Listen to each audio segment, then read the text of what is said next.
Yang didaftarkan bapaknya tak tahu siapa. Barangkali mereka lakukan dalam bentuk gotong royong.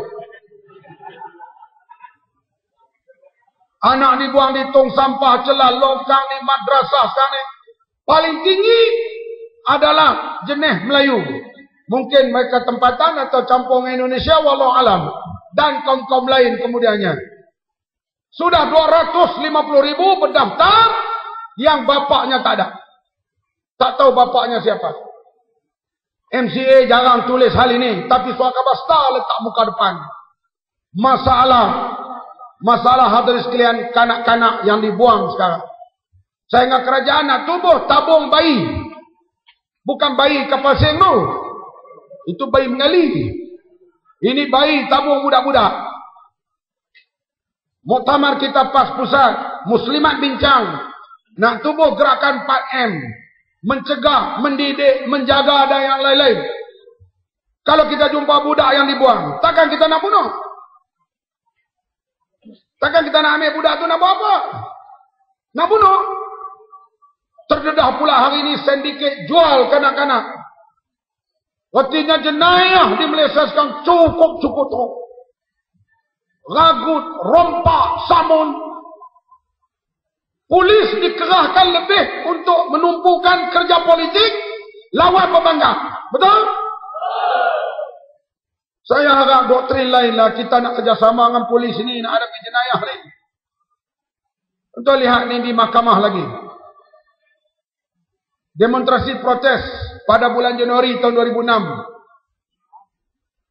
Peguam kita Hanif Pamaidin juga dia tanya Ketua Polis OCPD Damwangi. Berapa anggota polis digunakan untuk berop padam menghadapi demonstrasi protes kenaikan harga barang? Dia kata 1,000 anggota polis. Berapa peserta yang hadir tunjuk perasaan? 150. Sejak bila polis mula bertugas? Sehari sebelum hari tunjuk perasaan, sehari selepas. Artinya 3,000 anggota polis tenaga mereka dibuang oleh kerajaan. Betul? Inspektor saja 230 orang. Padahal tunjuk perasaan himpunan aman 150 orang, 200 orang cukup dengan 2 anggota polis. Betul ke tak? Berunding dengan Arul Chelburn yang organize tu misalnya. Berapa masa kamu nak ucap? Sejam? Lepas sejam ucap, habis. Kita pun boleh minum teh, polis pun boleh balik bersalam-salaman. Ini 1,000. Surat. Ini apa ni? Saudara sekalian, sebab itu dah ada kartun Zuna. Kartun ini diterbit sampai London tu. Menjelang pilihan 2008 dulu. Rompak pergi rompak seorang perempuan. Perempuan tu jerit. Rompak tu kata, jangan jerit lah. Malam ni polis tak ada. Mak sabu ceramah. Artinya polis pergi jaga ceramah kita. Ratus orang anggota. Artinya kerahan anggota polis tidak kena pada tempat. Betul? Kita bersatu padu dengan pihak polis lawan jenayah sekarang. Setuju ke tak? Berat sungguh. Hal jenayah negara kita hadirin sekalian sekarang. Kita tak tahulah hari ini mesyuarat tergempar dibuat di Kuala Lumpur tadi. Saya yakinlah mereka akan buat himpunan memprotes kenaikan penghapusan subsidi, terutama gula, minyak, lepas ni elektrik dan sebagainya. Kita akan lihatlah, kita yakinlah kenaikan harga barang ni semua rakyat kena. Dan kita harap kerjasama semua pihak supaya kerajaan kena dahulukan rakyat, rakyat didahulukan. Slogan tu betul ke tak? Betul, rakyat kena dulu. Lepas tu baru mereka. Sebab mereka orang besar-besar ni dia apa, dia duit banyak, dia bagai-bagai allowance, dia boleh claim. Tapi kita ni beli gula takkan nak boleh. Tak kata apa ni, sekarang ni khutbah Jumaat. Manisnya hidup tanpa gula. Ini khutbah ni jenis apa aku tak tahulah. Hadirin yang dihormati sekalian. Kita sekarang, kita pilih jalan pilihan raya. Salah satu cara untuk kita boleh mengundi ialah kita kena daftar sebagai pemilih. Ada 4,5 juta lagi rakyat tidak daftar mengundi. Saya sebut di sini, malu kita nak cakap, majoritinya adalah orang-orang Melayu. Dia gaduh, Pulau Pinang seorang Melayu kurang, ini kurang. Pulau Pinang sekarang orang Melayu kita sudah lebih 43%. Ada mengatakan sudah 45%. Tapi daftar mengundi lebih 300,000 lagi tak daftar mengundi. Dan kebanyakannya orang Melayu. Kenapa tak daftar? Karena mereka menganggap siapa memerintah pun serupa. Naik pakatan pun serupa. Naik BN pun serupa. Aku driver taksi duk bawa kayu mati ni lah. Aku jadi jaga tu lah juga. Dia tak daftar. Saya, orang kata hari itu 41. Orang Cina daftar 40. Melayu 1. Itu pun tak betul. Tapi orang Melayu masih kurang. Dan kenapa malas untuk daftar? Sebab itulah di antaranya kita menuntut. Di antara tuntutan bersih, kita yakin akan berlaku himpunan besar menjelang pilihan raya akan datang.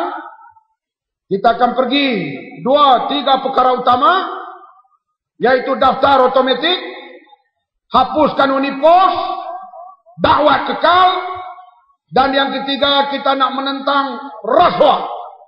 Siapa yang bentuk kerajaan sampai pilihan ke-13, rasuah naklah menjadi agenda utama untuk mereka perangi. Bila dapat khabaran nanti tarikh himpunan, tuan-tuan semua boleh hadir ke tidak? Kali ini kita mau baju apa kita tak pilih lagi. Kuning ke merah ke tak tahulah.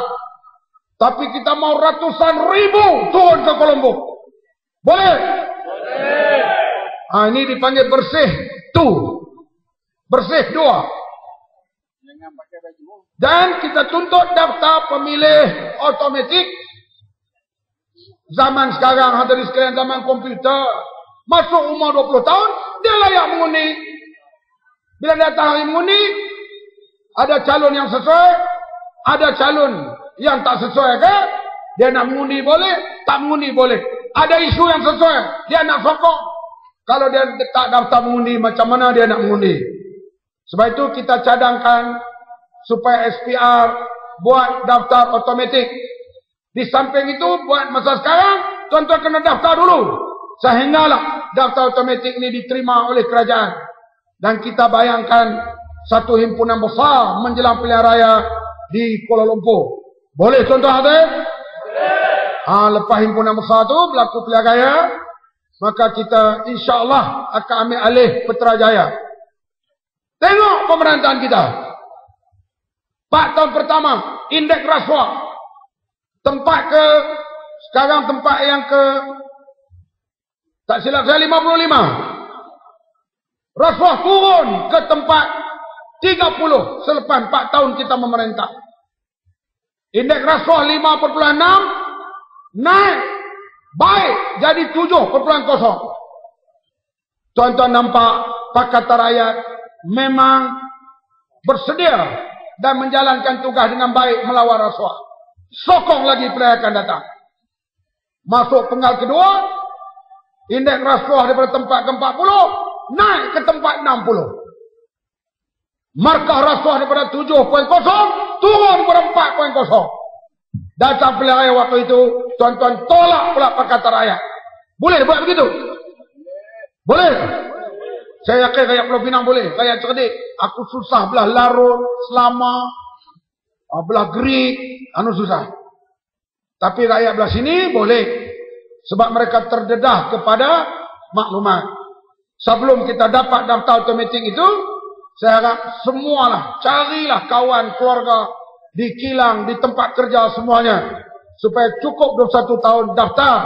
Sebab pilihan raya boleh berlaku bila-bila masa. Ada kata ujung tahun ini, ada kata awal tahun depan. Tetapi bila-bila masa boleh berlaku. Karena ekonomi diramalkan tahun depan semakin teruk. Subsidi barangkali tak dapat lagi dipertahankan. Harga barang akan terus meningkat. Kalau tuan-tuan tak berani buat perubahan. pada pilihan raya akan datang. Boleh buat perubahan atau tidak? Saya yakin takat inilah ucapan hak saya hadirin sekalian. Kita bertemu di lain waktu. Saya nampak Dr. Masom tak sampai dah. Lain kali kita bertemu. InsyaAllah kita akan bersama pula dengan Ketua Menteri yang sepatutnya dia bersama kita. Saya dengar khabar dia ke Selangor pada hari ini. Ada hal yang lebih mustahak. Kita bertemu di lain waktu dan ketika.